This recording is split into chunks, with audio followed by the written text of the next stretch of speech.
बिस्मिल्लाहिर्रहमानिर्रहीम। कोई भी हदीस तलाश करने का जो दूसरा सेशन था, पहले सेशन हमने बयान कर दिया, उसमें दो तरीके हमने बयान किए कि आप हदीस को कैसे तलाश कर सकते हो।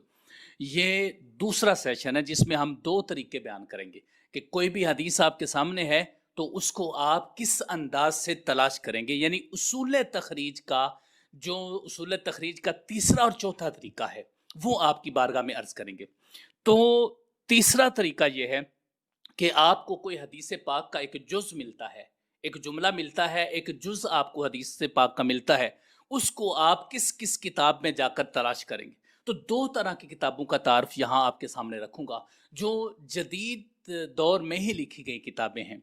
एक है अल-मुअजम अल-मुफ़हरस लि अल्फाज़िल हदीस नबवी सल्लल्लाहु अलैहि वसल्लम। इसको हमने पहले भी शार्टली बयान किया है, यहाँ थोड़ा तफसील के साथ बयान करेंगे कि ये एक मशहूर मुस्तशरक हैं ई विंसिक, उन्होंने ये किताब लिखी है अल-मुअजम अल-मुफ़हरस लि अल्फाज़िल हदीस नबवी सल्लल्लाहु अलैहि वसल्लम।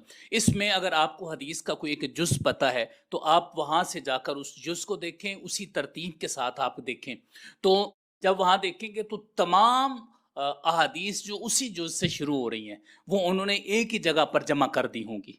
तो आप वहाँ कर जाकर देखेंगे तो आप आसानी से उसको तलाश कर पाएंगे। बुनियादी तौर पर ये जो किताब अल-मुअजम अल-मुफ़हरस लि अल्फाज़िल हदीस नबवी सल्लल्लाहु अलैहि वसल्लम, ये 7 जिल्दों में प्रोफेसर ई विंसिक ने लिखी है और इस पर मोहम्मद फवाद अब्दुल बाकी ने बहुत ज़्यादा काम किया है इस पर।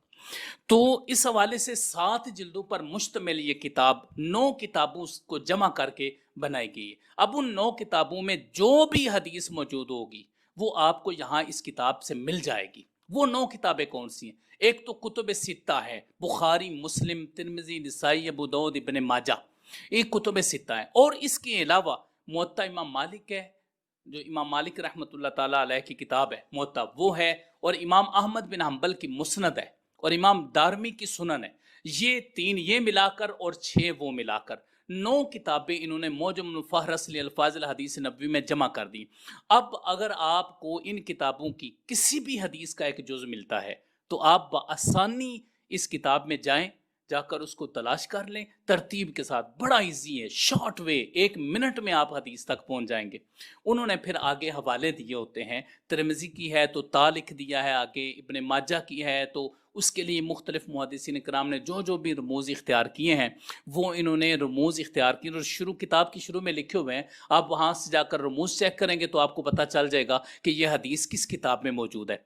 तो इस तरीके से इस किताब से मुअजमुल मुफ़हरस लि अल्फाज़िल हदीस नबवी सल्लल्लाहु अलैहि वसल्लम, इससे आपको ये हदीस बआसानी मिल जाएगी। और मैं ये आपको मशवरा दूंगा कि ये चूँकि की होती हैं, बुनियादी किताबें होती हैं, आप शॉर्ट वे होते हैं जाने के, तो आप ये किताबें अपने पास ज़रूर रखा करें।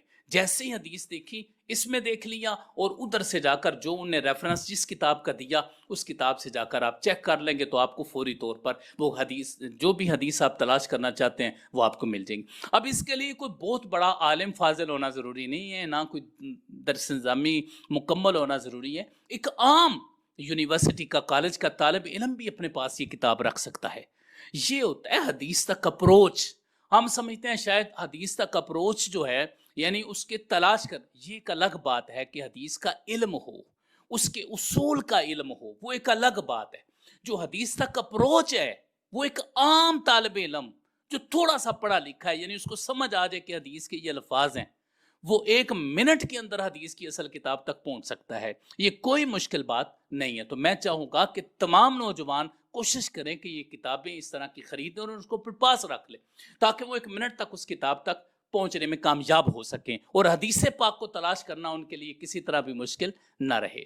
दूसरी किताब है मिफ्ताह कुनूज़ सुन्ना। ये भी उन्हीं प्रोफेसर साहब की लिखी हुई किताब है और ये भी किताब एक की के तौर पर है और बड़ी शानदार मेहनत हुई है इस किताब में। 14 किताबें उन्होंने यहाँ इसमें इकट्ठी की हुई हैं, यानी उन 14 किताबों की हदीसें अगर आप तलाश करना चाहते हैं तो इस किताब से, इस एक जिल्द से, मिफ्ताह कुनूज़ सुन्ना एक ही जिल्द है, इस एक जिल्द से आप वो सारी किताबें जितने भी उन्होंने उसमें जमा की हुई हैं कि वहाँ तक आप पहुँच सकते हैं। एक तो कुतुब सित्ता, उन 14 किताबों में जो उन्होंने इसमें जमा की हुई हैं, एक तो कुतुब सित्ता है, बुखारी, मुस्लिम, तिर्मिज़ी, नसाई, अबू दाऊद, इब्न माजा। یہ ان تک آپ پہنچنا چاہیں تو بآسانی اس کتاب کے ذریعے سے پہنچ سکتے ہیں۔ دوسرا، مسند احمد بن حنبل، جو امام احمد بن حنبل، دیکھیں انہوں نے کتنا شارٹ طریقے سے ان تمام کتابوں کا ذخیرہ جو تھا وہ یہاں پہ جمع کر لیا۔ اسی طرح امام ابو داؤد طیالسی کی کتاب ہے مسند، اور امام دارمی کی کتاب ہے سنن، اور مسند زید ہے، اور امام واقدی کی مغازی کتاب ہے اس میں رکھی، اور سیرت ابن ہشام اور امام ابن سعد کی طبقات الکبریٰ، یہ ساری کتابوں کی کیز انہوں نے اس کتاب میں جمع کر دی۔ اب وہ لفظ، وہ جملہ آپ کو حدیث کا آنا چاہیے۔ جب آپ نے وہ جملہ دیکھا، مفتاح کنوز سنہ کو کھولا، اس میں دیکھا انہوں نے فوری طور پر آگے بتا دیا کہ یہ حدیث فلاں فلاں کتاب میں موجود ہے، آپ وہاں جا سکتے ہیں۔ تو آپ جا کر دیکھیں گے تو آپ کو بڑی آسانی کے ساتھ یہ طریقہ پتہ چل جائے گا۔ تو حدیث کی تخریج کا جو دوسرا سیشن تھا، اس کا جو طریقہ تھا، پہلا طریقہ، یعنی اس ترتیب کے اعتبار سے وہ تیسرا طریقہ بنتا ہے۔ اس طریقے کے اعتبار سے جو قسم ہم نے بیان کی ہے وہ یہ بیان کی ہے کہ آپ کو حدیث کا ایک جز پتہ ہے، حدیث کے متن کا، اور آپ اس جز کے ذریعے سے، یہ 2 کتابیں آپ کے پاس ہوں گی تو آپ ایک منٹ میں اس کتاب کا جو مصدر اصلی ہے، اصل، اس تک پہنچ سکتے ہیں، اور وہاں جا کر آپ سند دیکھ لیں کہ یہ سند انہوں نے ذکر کی ہے، پھر آپ کے لیے ساری آسانیاں ہو جائیں گی۔ تو اس طریقے کو بھی سمجھنا، میں یہ سمجھتا ہوں کہ آج کے ہر نوجوان کی یہ ذمہ داری ہے کہ وہ اس کو سمجھے، کیونکہ آج ہم دیکھ رہے ہیں، میں خود اس چیز کو محسوس کر رہا ہوں کہ آج نوجوان حدیث کی طرف بڑھ رہا ہے، احیاء سنت کا دور ہے، اور من گھڑت قصے اور کہانیاں اس کے خاتمے کا دور ہے۔ انشاءاللہ خاتمہ ہوگا اس کا، کیوں؟ اس لیے کہ لوگوں نے حدیث کو پسے پش ڈال دیا اور من گھڑت قصے بیان کرنے شروع کر دیے ہیں۔ تو یہ دور ختم ہونے جا رہا ہے، یہ دور حدیث کی احیاء کا دور ہے، یہ حدیث رسول اللہ، یہ دور رسول اللہ صلی اللہ علیہ وسلم کی حدیثیں پڑھنے کا دور ہے۔ اور میں آپ کو بتا دوں، اب بھی چند سالوں کے بعد، زیادہ دیر نہیں، 1 2 3 4 سال کے بعد، ہر نوجوان آپ سے حدیث مانگے گا، اور نوجوان کو اگر ایسی اپروچ کرنی ہے تو اس کو بھی چاہیے کہ وہ ایسی کتابیں خرید کر اپنے پاس رکھے، تاکہ کوئی بھی رسول اللہ صلی اللہ علیہ وسلم کی حدیث بیان کریں تو آپ کو فوری طور پر پتہ چل جائے۔ یہ دفاع حدیث ہوتا ہے کہ آپ ایسا وقت نہیں ہونا چاہیے اب کہ لوگ حدیث بیان کر کے تو چلتے پھریں اور وہ حدیث کسی کتاب میں ہو ہی نہ، ایسا نہیں ہونا چاہیے۔ اب تو ہر نوجوان ماشاءاللہ باشعور ہو رہا ہے، اب تو نوجوان دیکھتے ہیں، اب نوجوان فیس بک کے اوپر بیٹھتے ہیں، فیس بک چیک کرتے ہیں، یوٹیوب چیک کرتے ہیں، اور وہ ان چیزوں کو اچھے طریقے سے سمجھتے ہیں۔ تو میں نوجوانوں کو بھی مخاطب کر کے یہ کہنا چاہوں گا کہ آپ کے پاس یہ کتابیں ہوں گی نا تو کوئی بندہ بھی ایسے حدیث پڑھ کے ادھر ادھر نہیں جائے گا، نہ من گھڑت کسے بیان کرے گا۔ تو آپ کی جس وقت حدیث تک اپروچ ہوگی تو انشاءاللہ رسول اللہ صلی اللہ علیہ وسلم کی حدیث کا احیاء لازمی طور پر ہوگا۔ تو اس لیے آپ کوشش فرمائیں کہ آپ بھی یہ کتابیں خرید لیں، کچھ زیادہ قیمتی نہیں ہیں، قریبی مکتبہ جات سے رابطہ کر کے آپ منگوا بھی سکتے ہیں۔ اچھا، اس کے بعد آ گیا جی، یہ جو طریقہ تھا ہم نے تیسرا طریقہ۔ اب چوتھا جو تخریج کا طریقہ کار ہے وہ کیا ہے؟ وہ یہ ہے کہ حدیث کا موضوع آپ کو پتہ ہو کہ یہ حدیث کس موضوع سے متعلقہ ہے۔ مثال کے طور پر وضو سے متعلقہ ہے، نماز سے متعلقہ ہے، زکوٰۃ سے متعلقہ ہے، حج سے متعلقہ ہے، روزے سے متعلقہ ہے۔ وہ حدیث جو بیان ہوئی ہے اس کے اندر عنوان کون سا ہے، ٹائٹل کون سا ہے، اس حدیث کا عنوان کون سا ہے۔ اگر آپ نے یہ پہچان لیا کہ یہ وضو سے متعلقہ ہے، یہ نماز سے متعلقہ ہے، تو پھر بھی آپ کے لیے حدیث مشکل نہیں ہے، کیونکہ پھر آپ کتابوں تک جائیں گے، جا کے اس کے کتاب الوضو دیکھ لیں، کتاب الصلاۃ دیکھ لیں، کتاب الزکوٰۃ دیکھ لیں، کتاب الحج دیکھ لیں، کتاب الصوم دیکھ لیں۔ آپ ان کتابوں تک پہنچ گئے تو آپ کے لیے مشکل ہی نہیں رہا۔ کیوں؟ اس لیے کہ محدثین کرام نے جو ابواب باندھے ہیں وہ ابواب اسی آسانی کے لیے باندھے ہیں کہ وہ حدیث اس عنوان کے تحت داخل ہے۔ جس طرح صحیح بخاری ہے، مسلم ہے، سنن اربعہ ہے، مصنف ابن ابی شیبہ ہے، مصنف عبد الرزاق ہے، دیگر کتابیں ہیں، ان کتابوں میں باقاعدہ طور پر عناوین باندھے گئے ہیں۔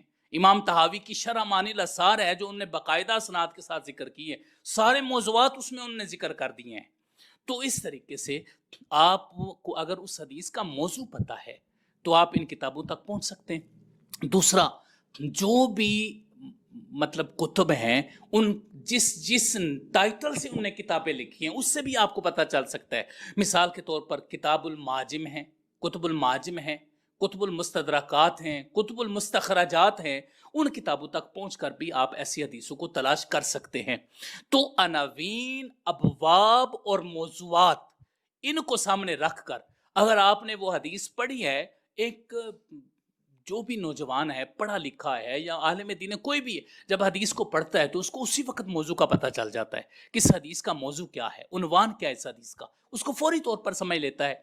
तो आप भी उसका उन्वान देखें और उस उन्वान के तहत जाकर इन किताबों का मुताला करें, तो उन्हीं मौज़ूआत और अनावीन पर आपको बिहम्दिही ताला ये हदीस आसानी मिल जाएगी। तो ये हमारा दूसरा सेशन था जिसमें हमने 2 आगे वाले तरीके बयान किए। तीसरे सेशन में इसके आखिरी 2 तरीके भी इंशाल्लाह हम बयान करेंगे।